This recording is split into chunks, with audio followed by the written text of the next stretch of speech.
So basically, once a month I do a video that's called What to Watch, where I give you streaming recommendations. It's both kind of tells you like what I'm watching that's not something that's made into a video, and just tells you some cool stuff to watch. It's sort of just a movie recommendation thing.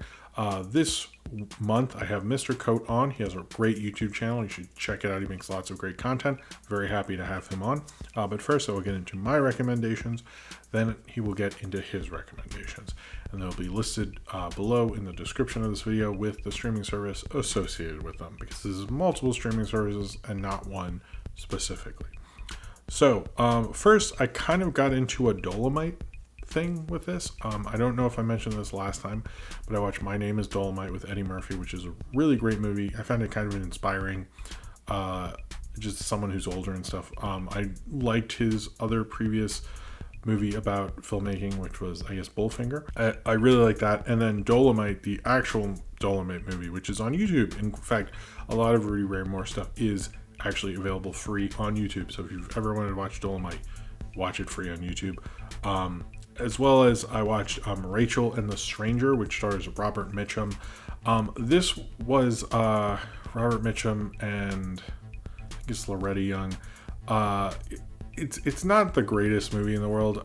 It's basically like this guy, his wife dies, and Robert Mitchum is like overly friendly with her, and then he gets a new wife in a weird way, and then Robert Mitchum likes her also. I don't know. It was a big Robert Mitchum movie at the time, because it was the movie that came out after he was arrested for marijuana. Although when you hear that, you think it's going to be really cool, and it's like not. So whatever, but it's an old movie I watched. It just wasn't. It's surprising when you hear that, like, oh, what's the movie they released that was a big hit after? Oh, that's like, it's like a fine little nice like Forced to Be Married kind of movie, which there were like actually a lot of in the 40s, 50s. I've seen better ones, but it was kind of nice and fun if you're into that.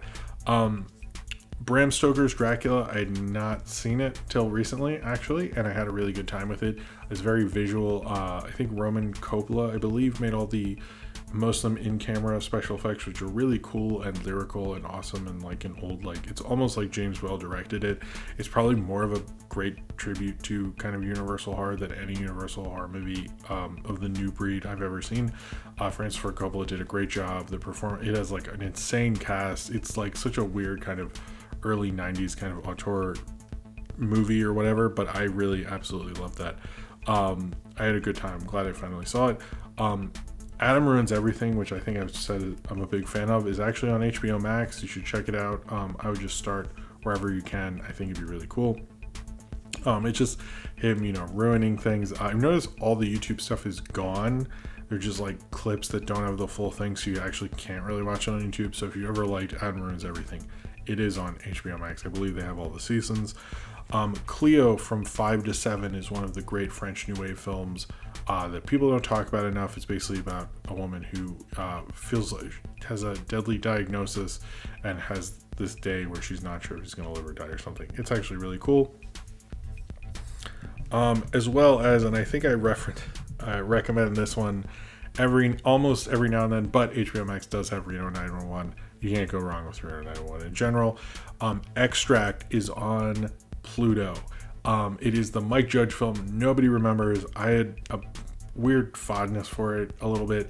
Also has Ben Affleck as a bartender for no reason. I don't know. It is like the one Mike Judge film nobody has any cult for. But if you're like, hey, I'd watch a Mike Judge movie randomly, then Extract is for you. They also have The Trueman Show, which is a great movie about reality TV, which I'd love to rewatch. Maybe I will because it's on Pluto, but I wanted to recommend it as well.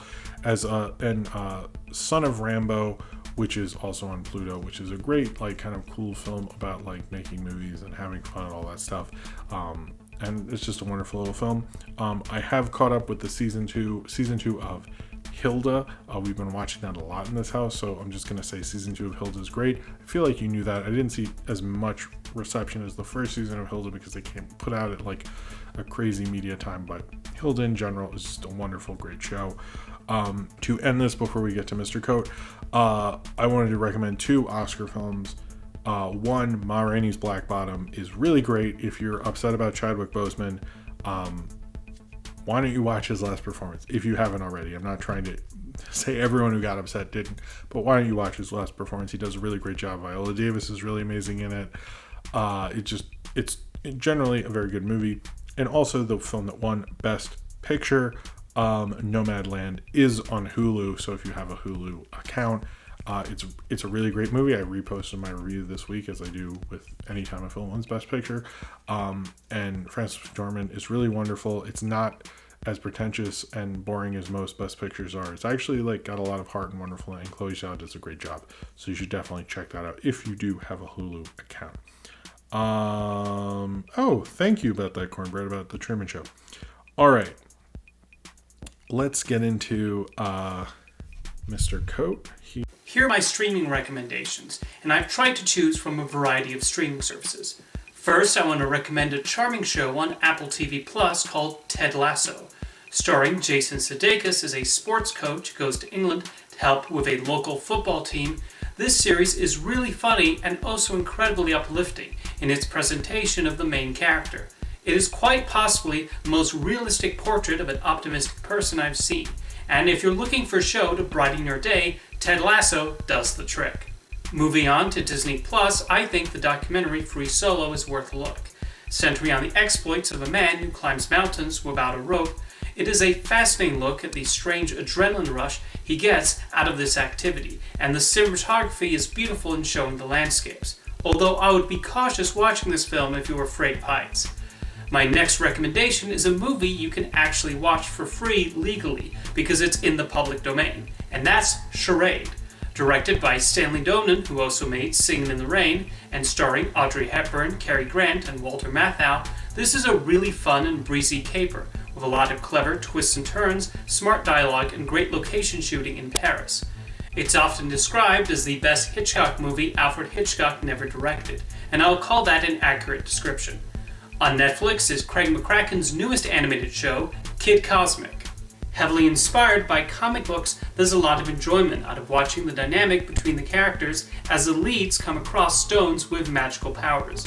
McCracken sought to make a show that was the opposite of the Powerpuff Girls, where the heroes learn to resolve conflict with their hearts and heads rather than their fists.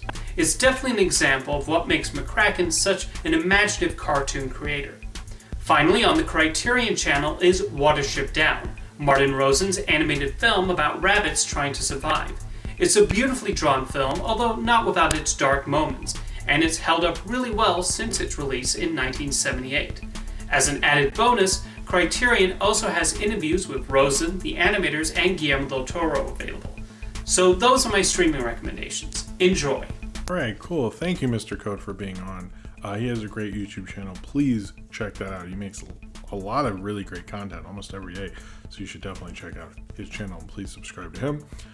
Those are all of our recommendations. I feel like even as this pandemic is still sort of going on, I mean, it very much is. Anyway, sorry. Even if this pandemic is going on or you just need something to watch, I think these recommendations give you a lot of options and should, keep you busy and at least give you something interesting to think about. Even if you're watching this later and none of these are on a streaming services, these are all great recommendations. Thank you, Mr. Code, for being on. Tell me some of your streaming recommendations below in the comments, and thank you for watching.